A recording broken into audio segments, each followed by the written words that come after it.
తెలంగాణ నేతలతో కాంగ్రెస్ కేంద్ర ఎన్నికల సమావేశం ముగిసింది. ఢిల్లీ వేదికగా జరిగిన ఈ సమావేశానికి సీఎం రేవంత్ రెడ్డి, మంత్రులు ఉత్తమ్ కుమార్ రెడ్డి, భట్టి విక్రమార్క హాజరయ్యారు.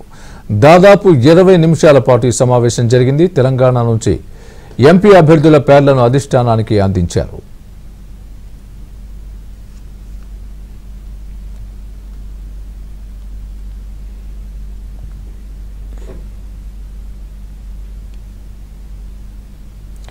తొలి విడతలో దాదాపు 150 నుండి 200 సీట్ల మధ్య అభ్యర్థుల్ని ప్రకటించే అవకాశం ఉందని తెలుస్తోంది. తెలంగాణ నుండి కనీసం 10 మంది అభ్యర్థుల్ని ప్రకటించే ఛాన్స్ ఉందని హస్తం నేతలు చెబుతున్నారు. అభ్యర్థుల ఎంపికపై పూర్తి బాధ్యతను రేవంత్కు అప్పజెప్పిన నేపథ్యంలో ఇప్పటికే మహబూబ్ నగర్ అభ్యర్థిగా వంశీచంద్ రెడ్డిని రేవంత్ ప్రకటించారు.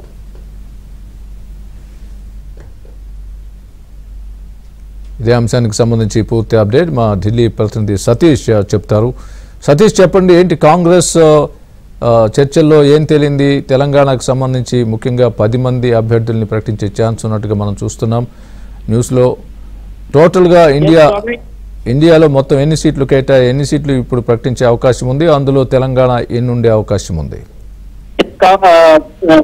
కాంగ్రెస్ బీసీలో తెలంగాణ లోక్సభ స్థానాలపై కొద్దిసేపటి క్రితం సమావేశం ముగిసింది. సమావేశం నుంచి CM Revanth Reddy, deputy CM Bhatti Vikramarka బయటికి వెళ్లిపోయారు. ఇక టీసీ మెంబర్ ఉత్తమ్ కుమార్ ప్రస్తుతం సమావేశంలో కొనసాగుతున్నారు. దాదాపు 9 స్థానాలపై ఈ రోజు చర్చ జరిగినట్టు స్పష్టంగా సమాచారం అందుతుంది. ప్రధానంగా 7 లోక్సభ స్థానాల్లో ఏకాభిప్రాయం కుదిరినట్టు, వాటికి ఆమోదం జరిగినట్టు కూడా సమాచారం అయితే అందుతుంది. ప్రధానంగా మహబూబ్ నగర్ ఇప్పటికే వంశీచంద్ రెడ్డి పేరును ప్రకటించారు. ఇక సికింద్రాబాద్ కు వచ్చేసి బొంతు రామ్మోహన్ పేరు కూడా పెద్దగా అక్కడ వినిపిస్తుంది. ఈ రోజు సీఈసీ సమావేశంలో కూడా వారి పేరు కూడా చర్చకు వచ్చినట్టు తెలుస్తుంది. ఇక పెద్దపల్లికి సంబంధించి ఎమ్మెల్యేగా కొనసాగుతున్న వివేక్ కుమార్ అయిన గడ్డం వంశీకి ఈసారి అక్కడి నుంచి సీటు కేటాయించే అవకాశాలు స్పష్టంగా కనిపిస్తున్నాయి. ఆయనతో పాటుగా మరో సిట్టింగ్ ఎంపీ ఉన్న వెంకటేష్ నేత పేరు కూడా ఇస్తుంది. కానీ అధిష్టానం కూడా గడ్డం వంశీ వైపు మొగ్గు చూపినట్టు కూడా సమాచారం అవుతుంది. ఇక నల్గొండకు సంబంధించి నల్గొండలో పటేల్ రమేష్ రెడ్డి, అదేవిధంగా రఘువీర్ రెడ్డి, జానారెడ్డి ఉన్నారు. కానీ ఇప్పుడు ప్రస్తుతం మన పేరు సమాచారం ప్రకారం రఘువీర్ రెడ్డి పేరు కూడా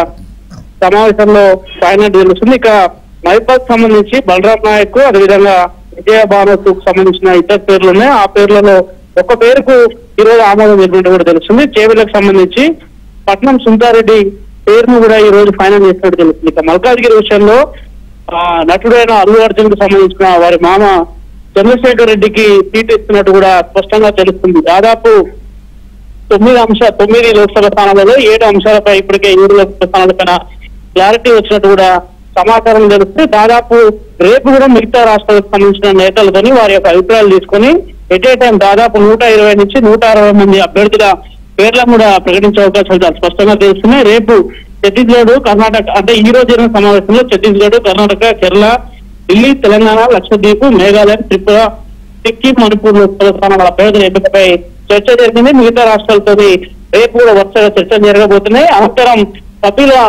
పేర్లను తీసుకొని వారి యొక్క మొత్తానికి సంబంధించి ఏకాభిప్రాయం వచ్చిన తర్వాతకి దాదాపు 120 స్థానాలకే ప్రకటించే అవకాశాలు కూడా ఏఐసీసీ యోచన చేస్తుంది. దాదాపు మిగతా స్థానాలతో కూడా పెండింగ్ ఉన్నాయి. మరోసారి సీసీ సమావేశంలో కొన్ని పేర్లు కూడా కొలిక్కి వచ్చే అవకాశాలు చాలా స్పష్టంగా కనిపిస్తున్నాయి. ఈ రోజుకి మాత్రం సమావేశంలో దాదాపు 9 లోక్సభ స్థానాలకే పరిమితమైందనేది కూడా చాలా స్పష్టంగా తెలుస్తుంది. ఇక 7 స్థానాలపై మాత్రం ఏకాభిప్రాయం కుదిరినట్టు తెలుస్తుంది. వారి జాబితా మరో 2 రోజుల్లో కూడా విడుదల చేసేందుకు ఏఐసీసీ కసరత్తు అయితే పూర్తి చేస్తుంది.